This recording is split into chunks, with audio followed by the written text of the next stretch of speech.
Hello friends, welcome to my YouTube channel.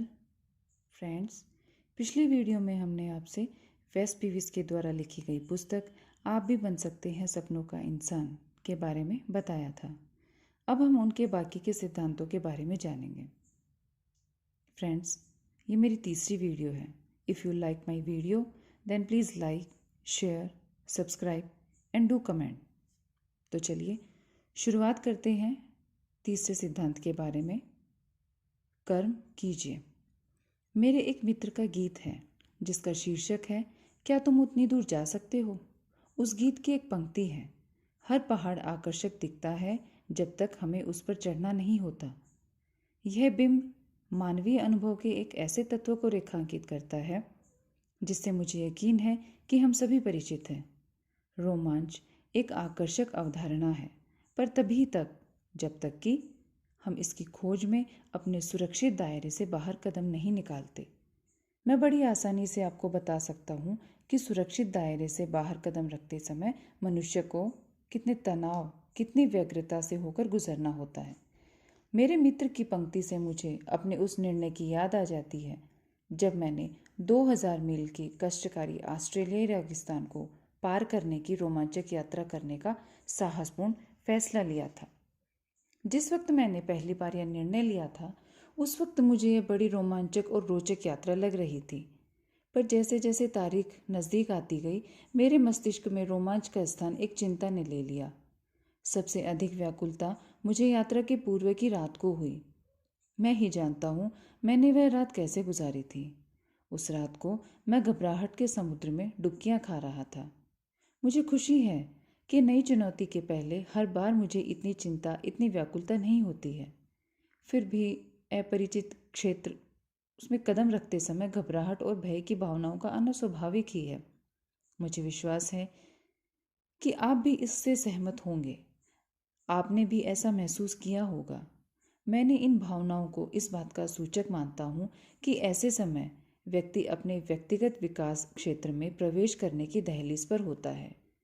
भय की भावनाएं हमेशा उन लोगों के साथ होती हैं जो सुरक्षित दायरे से बाहर निकलते हैं। शुरुआत में तो ये भावनाएं असुरक्षा की भावनाएं उपजाती है और यहीं पर असली खतरा है।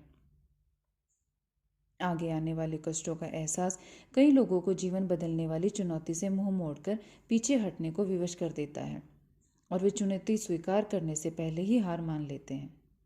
इन लोगों का क्या होता है? कुछ नहीं। यही बात है कि उनके जीवन में कभी भी कुछ भी रोमांचक नहीं होता। वे अपने सुरक्षित दायरे में आराम से रहते हैं और हमेशा कुछ नया और रोचक करने के बारे में सोचते हैं। वे बातें करते हैं, इच्छा रखते हैं और सपने भी देखते हैं, पर वे नवीन अनुभवों की मधुरता के स्वाद से वंचित रह जाते हैं क्योंकि वे कर्म ही नहीं करते। आप भी ऐसे कई लोगों को जानते होंगे। आपने उन्हें यह कहते हुए सुना भी होगा, अरे मैं यह कर सकता था, ऐसा तो मैं भी कर सकता था, एक दिन मैं इसकी कोशिश ज़रूर करूँगा, मैं यकीनन इसकी कोशिश करूँगा, क्या ऐसा करना अच्छा नहीं होगा? पर वे सिर्फ बातें ही करते रहते हैं, कर्म नहीं करते। ऐसे लोग जिंदगी भर सिर्फ कर्म ही करने की बात करते हैं। ऐसा नहीं है कि ये लोग आलसी होते हैं, बात सिर्फ इतनी है कि ये लोग सुरक्षा की भावना से बचना चाहते हैं। उनकी भावना समझ सकता हूँ, पर दुर्भाग्य से उनकी इसी भावना के कारण ये लोग वर्तमान जीवन से ऊपर उठकर अधिक महान बनने की संभावनाओं को खो बैठते हैं। कर्म नहीं करने की आदत इस भावना की संभावना को बढ़ा देती है कि आप नया कुछ कर ही नहीं पाए। इस कारण भविष्य में आपको यह अफसोस रहेगा कि जो कुछ बनने का आपने सपना देखा था वह बनने के लिए आपने ज़्यादा मेहनत नहीं की। कॉलेज के दिनों में मैंने स्थानीय वरिष्ठ नागरिकों की कॉलोनी में ग्राउंडमैन का काम किया है। इस काम ने मुझे जीवन के बारे में बहुत कुछ सिखाया। लॉन की देखरेख कई हफ्तों तक करने के बाद भी मैंने पाया कि जब भी मैं अपने लॉन मोवर के साथ एक बुजुर्ग आदमी के घर के सामने से गुजरता था वह बाहर निकल आता था और मुझे देखने लग जाता था। जब मैं एक दिन उसके घर के बाहर लॉन की कटाई कर रहा था वह मुझे बड़ा दुखी नजर आया। लॉन की कटाई का काम रोककर मैं उससे बातें करने लगा। चर्चा के दौरान उसने मुझे बताया कि अपनी युवावस्था में उसे बाह्य रोमांच से अत्यंत लगाव था और अब उसे इस बात का सख्त अफसोस है कि वह अपनी लॉन तक खुद नहीं काट सकता। लॉन काटना मेरे लिए कोई रोमांचक बात निश्चित रूप से नहीं थी, फिर भी मैं उस बुजुर्ग का अभिप्राय समझ गया था। वह मुझे जीवन को पूरी तरह से जीने की राय दे रहा था और यह भी समझा रहा था कि अति सावधानी के चक्कर में उलझकर कहीं मैं अपने सपनों को अधूरा ही न छोड़ दूं। जीवन कितना छोटा है। उसके द्वारा मुझसे कहे गए यह अंतिम शब्द थे।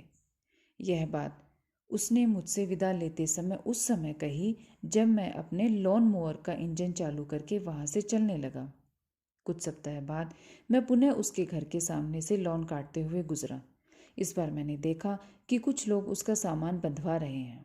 वह बुजुर्ग गुजर चुका था। कुछ हफ्तों पहले कहे हुए उसके अंतिम शब्द मेरे लिए बड़े ही अर्थपूर्ण बन गए थे। हम अपने जीवन में बड़ा काम करने का सपना तो देखते हैं, पर मौका आने पर अपेक्षित कर्म करने से पीछे क्यों हट जाते हैं? वह कर्म करने से जो हमारे सपनों को साकार कर सकता है। शायद आपको लगता है कि आपके विचार विश्व को चौंकाने वाले आविष्कार नहीं दे सकते। यह सही हो सकता है। हो सकता है कि आपका विचार उतना सफल न हो जितने की बाल झड़ना रोकने जैसी चमत्कारिक दवा होती है। फिर भी इस बात को सोचकर आपको स्वयं को रोकना नहीं चाहिए। कोई ना कोई तो होगा और हो सकता है ऐसे बहुत से कोई हों जो आपके कर्म से लाभान्वित हों। अगर विकास का अवसर मिले तो एक विचार ही सही समय पर हुई खोज में बदल सकता है। एक बात तो तय है कि आप तब तक जीवन में कुछ खास नहीं कर सकते जब तक आप कर्म करना प्रारंभ न करें। कुछ लोगों को तो लगता है कि उनकी योजना दूसरों के लिए समान भव्य नहीं है। यह सही हो सकता है, पर मैंने आज तक ऐसा कभी नहीं सुना कि किसी का पहला ही गीत एकदम लोकप्रियता की पहली पायदान पर पहुंच गया हो, या किसी का पहला ही नाटक सीधा ब्रॉडवे में मंचित हुआ हो, या किसी की पहली ही कहानी पर कोई फिल्म बनी हो, या फिर किसी के द्वारा डिजाइन किए गए पहले ही घर के नक्शे को उद्योग पुरस्कार मिला हो, या फिर किसी का पहला ही भाषण राष्ट्रसंघ में दिया गया हो, या किसी को प्रयोगशाला में किए गए पहले ही प्रयोग में किसी भयंकर बीमारी का उपचार मिल गया हो। हर महान व्यक्ति की कहानी में छोटी शुरुआतों की कई कहानियां होती हैं। इसी तरह तो वो महान बनते हैं। वे जानते हैं कि वे कहाँ से आए हैं और आज वे जहाँ हैं वहाँ तक पहुँचने में उन्होंने कितना संघर्ष और परिश्रम किया है। वे जानते हैं कि ऐसा सिर्फ संयोग से नहीं हुआ है, और हालांकि उनके सफ़र का नज़ारा अनूठा हो सकता है, पर वे जानते हैं कि उनके अनुभव में एक चीज़ बिल्कुल औरों जैसी है: सुरक्षित दायरे से बाहर निकलने का निर्णय और कर्म करने का साहस। कौन जाने क्या घटित हो जाए यदि आप भी ऐसा ही करने की ठान लें।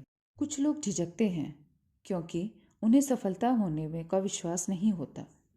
मेरा छोटा भाई अक्सर मुझे याद दिलाता था, वैस नो चांस नो डांस। यह सही है, और मेरे जीवन में ये महज प्रतीक ही नहीं है, बल्कि उससे कहीं बढ़कर है। मैंने कभी अपने हाई स्कूल डांस में भाग नहीं लिया क्योंकि लड़कियों से अपने साथ डांस करने का पूछना मुझसे नहीं होता था, या यूँ कहें कि पूछने में मुझे डर लगता था। अब मुझे अफसोस होता है कि उस वक्त मैंने उस सुअवसर का लाभ क्यों नहीं उठाया। कुछ लोग झिझकते हैं क्योंकि यह बहुत मुश्किल नज़र आता है। वे सही भी हैं क्योंकि यह मुश्किल भी है, परंतु अनुभव से ही आदमी अधिक बुद्धिमान और समृद्ध होता है। जब मैं महान व्यक्तियों की जीवन गाथाएं सुनता हूँ तो पाता हूँ कि अपने अंदर महानतम सपने संजोए हुए ये लोग कठोरतम परिश्रम से अपने भविष्य का निर्माण करते रहे हैं। आप वह कहावत याद कीजिए, आदमी जो आलसी होता है वो चैन की नींद सोता है और भूखा रहता है। कुछ लोग इसलिए हतोत्साहित हो जाते हैं क्योंकि उनके प्रयासों को उतनी सराहना नहीं मिलती जितनी कि उन्होंने आशा की थी। इस उपेक्षा पर उनकी प्रतिक्रिया यह होती है कि वे प्रयास करना ही बंद कर देते हैं। पर ऐसा सोचते समय यह ध्यान रखिए कि कौन जाने शायद आपका अगला ही प्रयास पिछली असफलताओं से आगे निकलकर बाधा को पार कर ले और आपको मनचाहे लक्ष्य तक पहुंचा दे। ऐसे कई लोग हैं जो गलतियां करके शर्मिंदा होने से डरते हैं यहाँ बहस की गुंजाइश ही नहीं है। मैं खुद भी अतीत की गलतियों के साथ रहने में उतना ही डरता हूँ जितना कि आप। पर यदि आपके सामने यह दो विकल्प हों कि आप बिना गलती किए सफलतापूर्वक कुछ भी न करने के लिए पहचाने जाएं, या फिर यात्रा के दौरान थोड़ी बहुत गलतियां करके जीवन में एक महत्वपूर्ण उपलब्धि हासिल करने के लिए जाने जाएं, तो आप कौन सा विकल्प चुनना चाहेंगे? गलतियों का आशीर्वाद। मेरे एक मित्र ने एक बार कहा था, मैंने अपनी सफलताओं से जितना सीखा है उससे कहीं ज़्यादा मैंने अपनी असफलताओं से सीखा है। यदि यह सच है तो फिर निश्चित रूप से असफलता के प्रभाव पूरी तरह नकारात्मक नहीं है।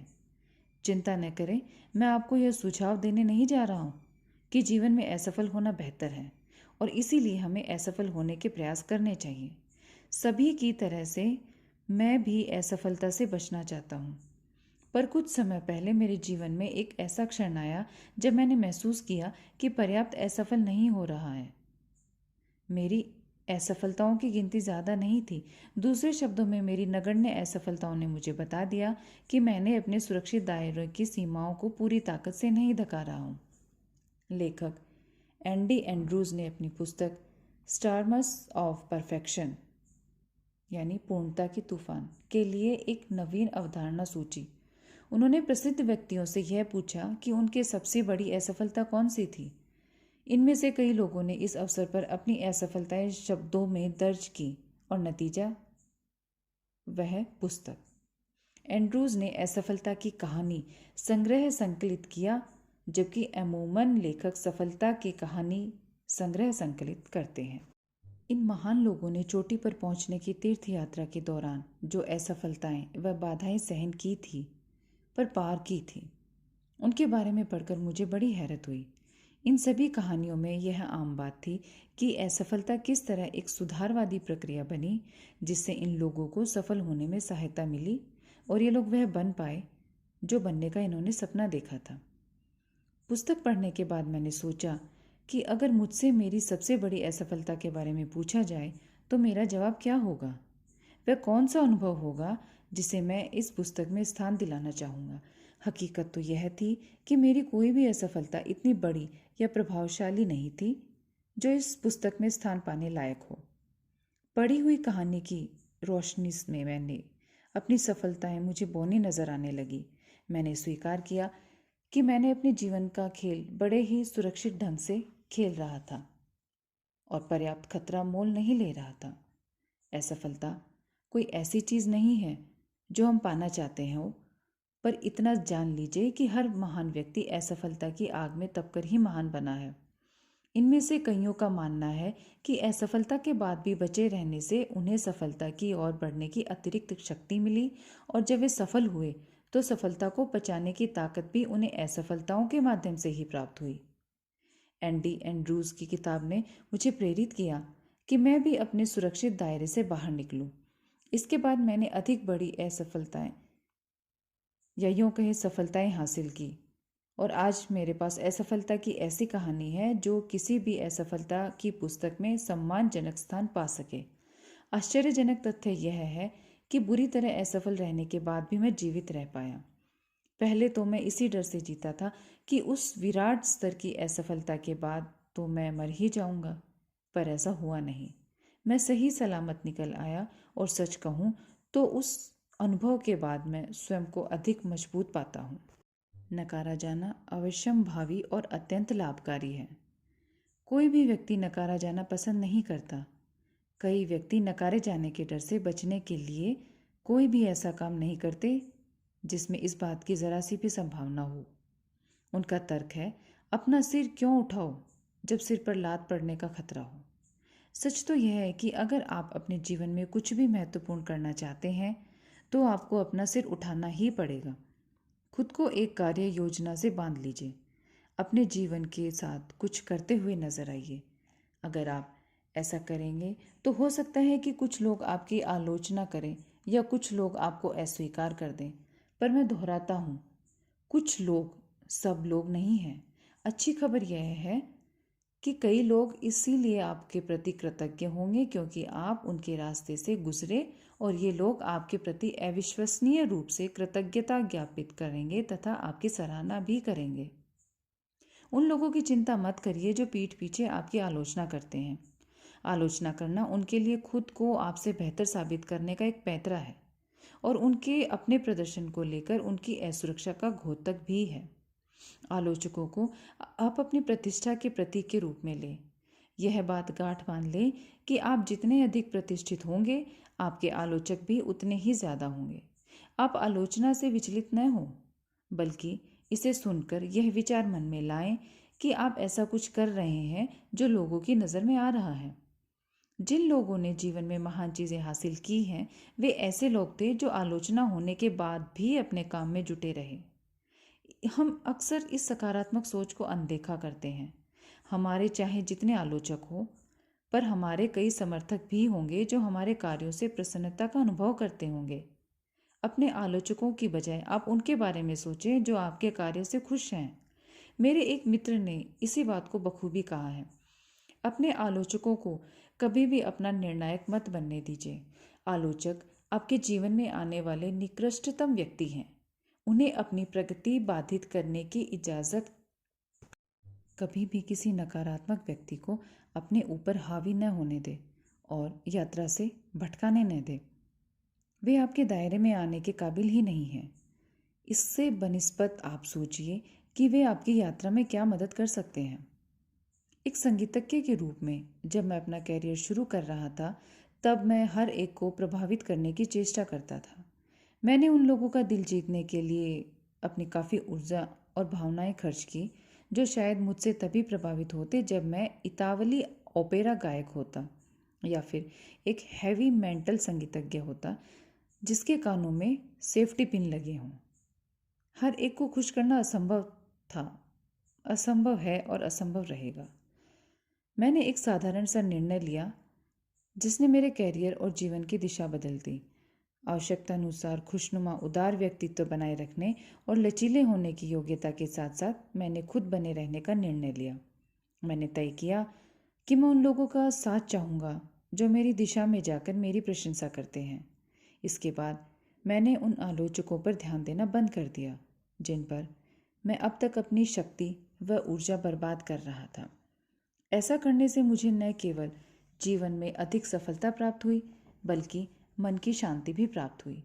बस आपको इतना ही करना है, उनके साथ जाइए जो आपके साथ जाते हैं। बाकी लोगों को किसी दूसरे व्यक्ति के साथ जाने दीजिए। अगर आप ऐसा नहीं करेंगे तो आप उस एक व्यक्ति को खुश करने में अपनी सारी ताकत बर्बाद कर देंगे जो किसी भी तरह खुश होने को तैयार ही नहीं है, और इस चक्कर में उन 1000 लोगों को नज़रअंदाज कर देंगे जो आपकी प्रतिभा का लुत्फ उठाना चाहते हैं। इस सिद्धांत को अपनाने का अर्थ है कि आप अधिक सोच विचार के बाद खुद का निवेश करें। आपको अपने बहुमूल्य समय, ऊर्जा और भावनाओं को एक हठधर्मी आलोचक के हृदय परिवर्तन में बर्बाद नहीं करना चाहिए। इस अवधारणा को लेकर समझ लेना अत्यंत लाभकारी है। नकारने वाले लोग आपके बाजार के निर्धारक में सहायक होते हैं। नकारे जाने के अनुभव से आप यह समझ जाते हैं कि कौन सा बाजार आपका लक्ष्य होना चाहिए। नतीजा यह होता है कि आप सुअरों के सामने मोती फेंकना कम कर देते हैं, या यदि इससे बेहतर भाषा में कहा जाए तो आप सख्त ज़मीन पर बीज फेंकना कम कर देते हैं और ऐसी धरती पर अधिक बीज डालते हैं जहां उपज की संभावना अधिक होती है। यह एक अत्यधिक लाभकारी सिद्धांत है जिसे अवश्य अपनाया जाना चाहिए। बस कुछ करने की शुरुआत कीजिए। इस बात से कोई फर्क नहीं पड़ता कि आपके पास संसाधनों की कमी है, कि आप भयभीत हैं। लोग बाग कुछ भी कहते रहें और मुश्किलें व बाधाएं जितनी हो, जहां भी आप हो, कुछ ऐसा करिए जो आपको सही दिशा में चलायमान रख सके। कर्म ही सफलता की कुंजी है। अकर्मण्य रहकर आज तक कोई भी महान नहीं बन सका है। कुछ समय पहले मैंने एक कविता लिखी थी जिसमें जिक्र था कि सही दिशा में चलने की शुरुआत तभी हुई जब मैं कर्म की ओर प्रवृत्त हुआ। प्रेरणा कई बार बड़े असुविधाजनक समय पर आती है। मुझे इस कविता की प्रेरणा उस वक्त आई जब मैं हवाई जहाज़ में बैठा हुआ था, और चूंकि मेरे पास कागज़ का एक पुर्जा भी नहीं था, इसीलिए मैंने अपने एयर सिकनेस बैग की पीठ पर कविता के शब्द गोद डाले। बाद में मैंने अपनी इस कविता को कंठस्थ भी कर लिया, और अब मैं अपने बैग में एक छोटी सी नोटबुक भी रखने लगा हूँ। कर्म के मेरे पंथ के रूप में यह उद्धत, यह कविता मेरे लिए एक रचनात्मक पुनरावलोकन की तरह है।